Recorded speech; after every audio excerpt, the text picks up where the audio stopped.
जय भोलेनाथ। आज सुनिए सोमवार व्रत कथा। पौराणिक कथा के अनुसार किसी नगर में एक साहूकार रहता था।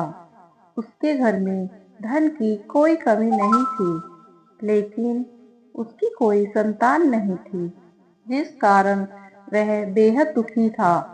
पुत्र प्राप्ति के लिए वह भगवान शिव की पूजा करता, हर सोमवार व्रत रखता और पूरी श्रद्धा के साथ मंदिर में जाकर भगवान शिव और माता पार्वती की पूजा किया करता था। उसकी भक्ति देखकर एक दिन माँ पार्वती प्रसन्न हो गई और भगवान शिव से उस साहूकार की मनोकामना पूर्ण करने का आग्रह करने लगी। देवी पार्वती की इच्छा सुनकर भगवान शिव ने कहा, हे पार्वती, इस संसार में हर प्राणी को उसके कर्मों के अनुसार फल मिलता है और जिसके भाग्य में जो हो उसे भोगना पड़ता है। लेकिन पार्वती जी ने साहूकार की भक्ति का मान रखने के लिए और उसकी मनोकामना पूर्ण करने की इच्छा जताई।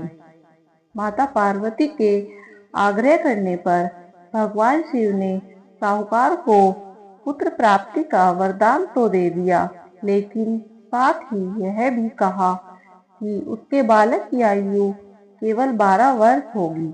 माता पार्वती और भगवान शिव की इस वार्ता को साहूकार सुन रहा था। उसे सुनकर ना तो इस बात की खुशी हुई और ना ही दुख हुआ, बल्कि वह तो पहले की तरह ही भगवान शिव की पूजा करता रहा। कुछ समय के बाद साहूकार के घर एक पुत्र का जन्म हुआ। जब वह बालक 11 वर्ष का हुआ तो उसे पढ़ने के लिए काशी भेज दिया। साहूकार ने पुत्र के मामा को बुलाकर उन्हें बहुत सारा धन दिया और कहा कि तुम इस बालक को काशी विद्या प्राप्त कराने के लिए लेकर जाओ। रास्ते में यज्ञ कराते हुए जाना। जहाँ भी यज्ञ कराओ वहाँ पर ब्राह्मणों को भोजन कराकर दक्षिणा देते हुए ही आगे जाना। दोनों मामा भांजे इसी तरह यज्ञ कराते और ब्राह्मणों को दान दक्षिणा देते देते काशी की ओर चल पड़े। रास्ते में एक नगर पड़ा, जहाँ उस दिन नगर के राजा की कन्या का विवाह था, लेकिन जिस राजकुमार से उसका विवाह होने वाला था वह राजकुमार एक आंख से काना था। राजकुमार के पिता ने अपने पुत्र के काना होने की बात को छुपाने के लिए एक चाल सोची। साहूकार के पुत्र को देखकर उसके मन में एक विचार आया। उसने सोचा, क्यों ना इस लड़के को दूल्हा बनाकर राजकुमारी से विवाह करा दूं। विवाह के बाद इसको धन देकर विदा कर दूंगा और राजकुमारी को अपने नगर ले आऊंगा। लड़के को इस प्रकार दूल्हे के वस्त्र पहनाकर राजकुमारी से विवाह करा दिया। लेकिन साहूकार का पुत्र बहुत ईमानदार था। उसे यह बात बिल्कुल ठीक नहीं लगी। उसने अवसर पाकर राजकुमारी की चुन्नी के पल्ले पर लिख दिया कि राजकुमारी, तुम्हारा विवाह तो हुआ मेरे साथ है, लेकिन जिस राजकुमार के संग तुम्हें भेजा जाएगा वह एक आंख से काना है। मैं तो काशी विद्या पढ़ने जा रहा हूँ। जब राजकुमारी ने चुन्नी पर लिखी हुई बातें पढ़ी तो उसने अपने माता पिता को यह बात बताई। राजा ने बात जानकर अपनी पुत्री को विदा नहीं किया, जिससे बारात वापस चली गई। दूसरी ओर साहूकार का बेटा और उसका मामा काशी पहुंच गए और वहां जाकर उन्होंने यज्ञ किया। जिस दिन लड़के की आयु 12 वर्ष हुई उस दिन भी यज्ञ रखा गया। लड़के ने अपने मामा से कहा कि आज मेरी तबीयत कुछ ठीक नहीं है। यह सुनकर मामा ने कहा, तुम अंदर जाकर सो जाओ। शिव जी के वरदान के अनुसार कुछ ही क्षणों में उस बालक के प्राण निकल गए। भांजे को देखकर उसके मामा ने विलाप शुरू कर दिया। संयोगवश उसी समय शिवजी और माता पार्वती उधर से जा रहे थे। पार्वती जी ने भगवान शिव से कहा कि प्राणनाथ, मुझसे इसके रोने का स्वर सहन नहीं हो रहा है। आप कृपया इस व्यक्ति के कष्ट को अवश्य दूर कर दीजिए।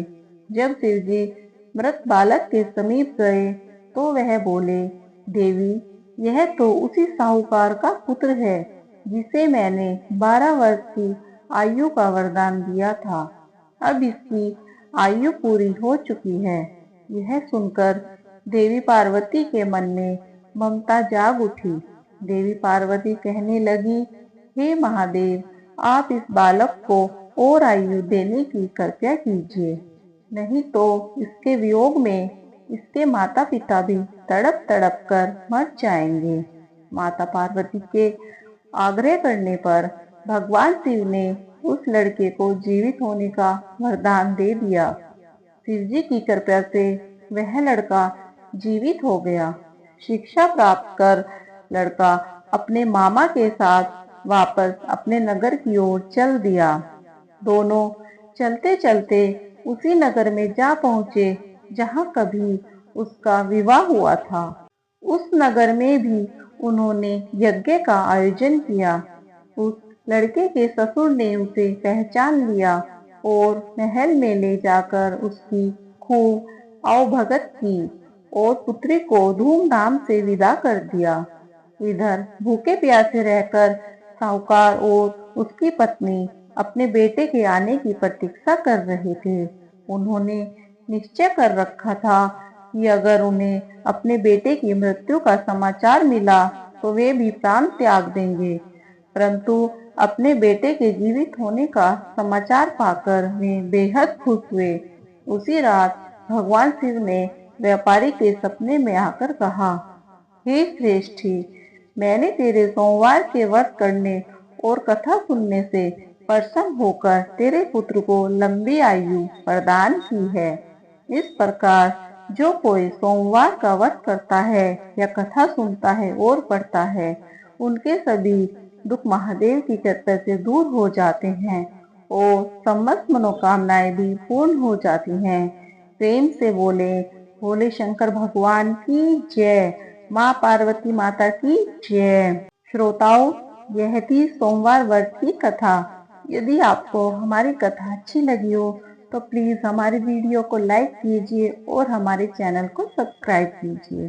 धन्यवाद।